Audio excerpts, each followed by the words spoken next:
नमस्कार. Snap gauge बनविण्याच्या ह्या सत्रात आपलं स्वागत आहे. आता आम्ही ह्याच्याबद्दल शिकूया. चला आपण या सत्राच्या उद्दिष्टांवर एक नजर टाकूया. या सत्राच्या शेवटी तुम्ही या बाबी करू शकाल. ड्रॉइंगनुसार एकंदरीत आकाराला रफ फाईल करणे. ड्रॉइंगनुसार प्रोफाईल चिन्हांकित करणे. ड्रॉइंगनुसार स्नॅप गेज प्रोफाईलला चेन ड्रिल, चिप आणि फिनिश लाईन फाईल करणे.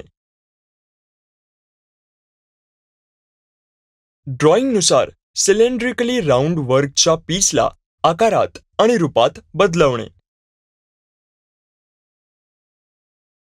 फिनिश्ड स्नॅप गेजचा वापर करून रॉडला तपासणे.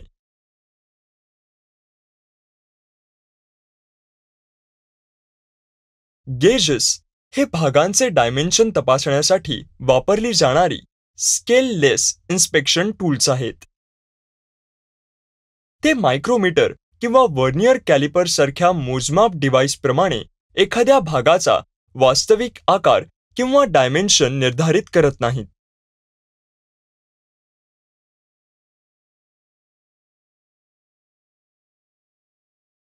गेजेसला ढोबळ प्रमाणावर स्टँडर्ड गेज आणि लिमिट गेज म्हणून वर्गीकृत केले जाऊ शकते.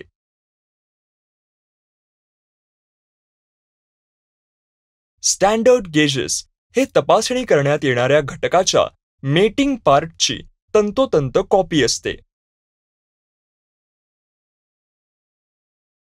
तपासलेला भाग निर्दिष्ट मर्यादेत आहे की नाही हे तपासण्यासाठी लिमिट गेजेसचा वापर केला जातो.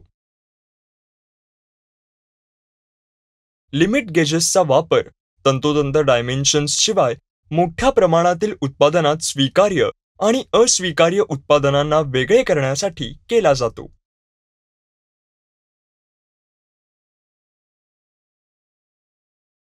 लिमिट गेजचे फायदे खालीलप्रमाणे आहेत. भागांची तपासणी करण्यासाठी लिमिट गेज वापरणे हे त्या भागांना थेट मोजण्यापेक्षा जलद असते. लिमिट गेजेसचा वापर विविध डायमेन्शन्स तपासणे आणि त्यांना नियंत्रित करण्यासाठी मोठ्या प्रमाणातील उत्पादनात केला जातो. अर्धकुशल ऑपरेटर सहजपणे लिमिट गेजेसचा वापर करू शकतात. एक चांगले डिझाइन केलेले लिमिट गेज एकाच वेळी रेषीय आणि भौमितीय डायमेन्शन्स दोन्ही तपासू शकते.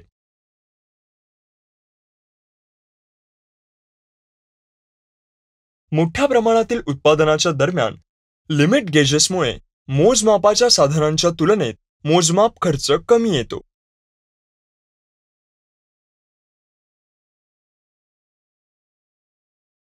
लिमिट गेजचे सर्वात सामान्य प्रकार आहेत plug gauges, ring gauges, snap gauges, combined gauges, screw pitch or thread gauges, template and form gauges, taper gauges, feeler gauges, position gauges.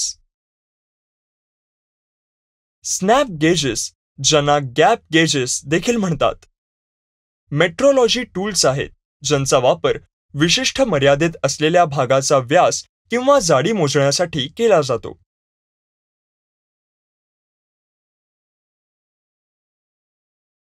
Snap gauges सामान्यतः C किंवा U आकाराचे असतात.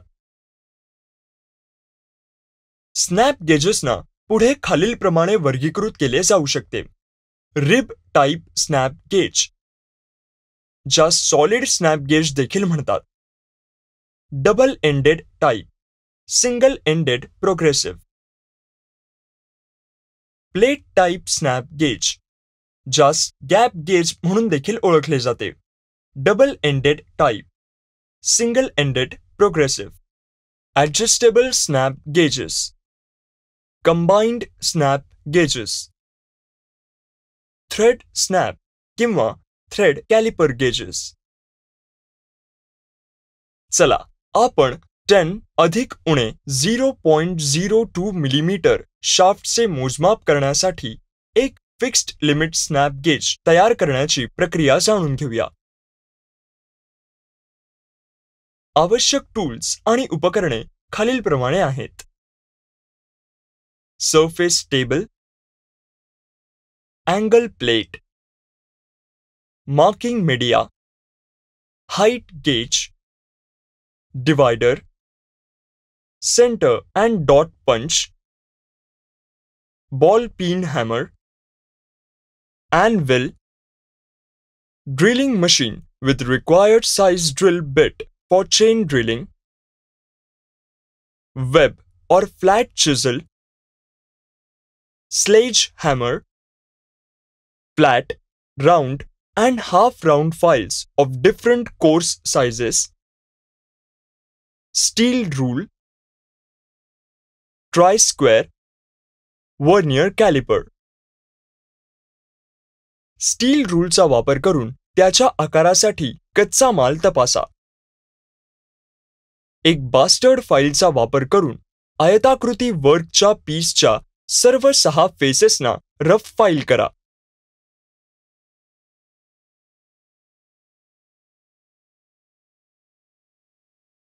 एक ट्राय स्क्वेअर वापरून सपाटपणा आणि चौरसपणा यांची खात्री करा. दाखवल्याप्रमाणे वर्क पीसच्या फेसवर समान रीतीने मार्किंग मीडिया लावा. दाखवल्याप्रमाणे वर्कच्या पीसला 75 millimetre into 48 millimetre into 9 millimetre height गेजचा वापर करून वर चिन्हांकित करा. डॉट पंच आणि बॉल पिन हॅमर वापरून काढलेल्या लाईन्सना विटनेस मार्क करा.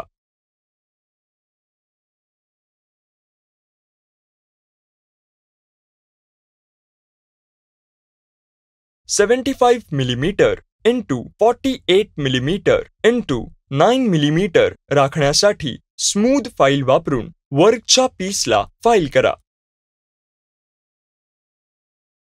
वर्नियर कॅलिपरचा वापर करून डायमेन्शन्सची खात्री करा. एक ट्राय स्क्वेअर वापरून वर्कच्या पीसचा सपाटपणा आणि चौरसपणा यांची खात्री करा. पुन्हा वर्कच्या पीसच्या ए फेसवर मार्किंग मीडिया लावा.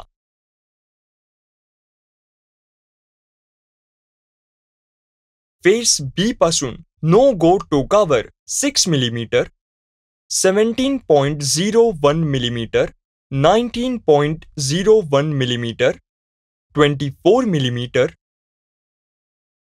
28.99 मिलीमीटर, 30.99 मिलीमीटर आणि 42 मिलीमीटर वर ड्रॉइंगनुसार हाइट गेजचा वापर करून समांतर लाईन्स चिन्हांकित करा. फेस बी पासून गो टोकावर 6 millimetre, 16.99 millimetre, 18.99 millimetre, 24 millimetre, 29.01 millimetre, 31.01 millimetre आणि 42 मिलीमीटर वर ड्रॉइंगनुसार हाइट गेजचा वापर करून समांतर लाईन्स चिन्हांकित करा.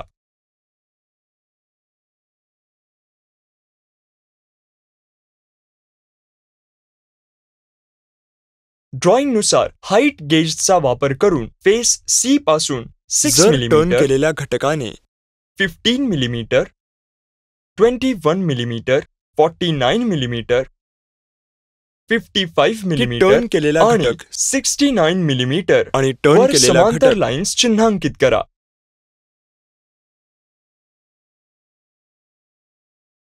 जर टर्न केलेला घटक बॉल पिन हॅमरसह सेंटर पंचचा वापर करून सर्व आर्क सेंटर्सना विटनेस मार्क करा. टर्न केलेला घटक आणि टर्न केलेला ड्रॉइंगनुसार एक डिवायडरचा वापर करून दिलेल्या ठिकाणी 6 मिलीमीटर त्रिज्येचे आर्क चिन्हांकित करा. ड्रॉइंगनुसार एक डिवायडरचा वापर करून दिलेल्या ठिकाणी 15 मिलीमीटर त्रिज्येचे आर्क चिन्हांकित करा.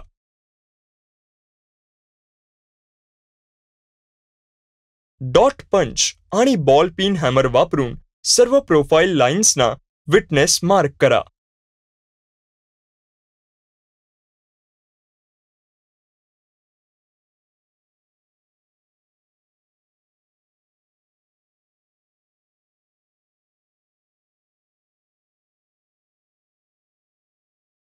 ड्रॉइंगनुसार प्रोफाईलला चेन ड्रिल करा.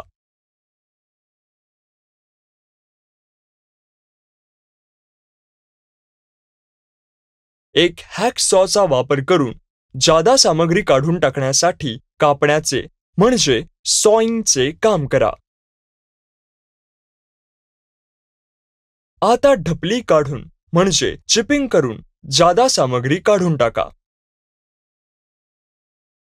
ड्रॉइंगनुसार स्मूथ किंवा डेड स्मूथ फाईल वापरून प्रोफाईलला फाईल आणि फिनिश करा. वर्नियर कॅलिपरचा वापर करून डायमेन्शन्स तपासा. सरफेसेस फिनिश करा आणि खरबरीत कडा काढून टाका.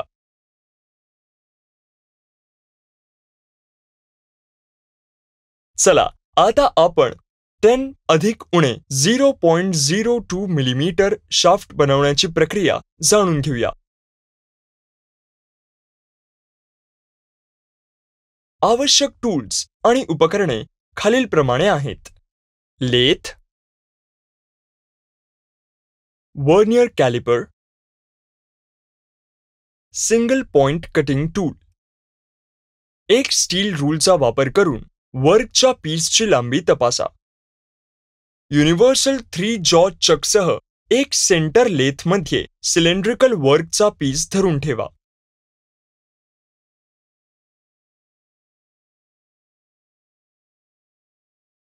$60 मिलीमीटर लांबी राखण्यासाठी फेसिंगचे काम करा. 10.02 ते 9.98 मिलीमीटर दरम्यान डायमेन्शन राखून सिलेंड्रिकल वर्कच्या पीसला 10 अधिक उणे 0.02 मध्ये प्लेन टर्न करा.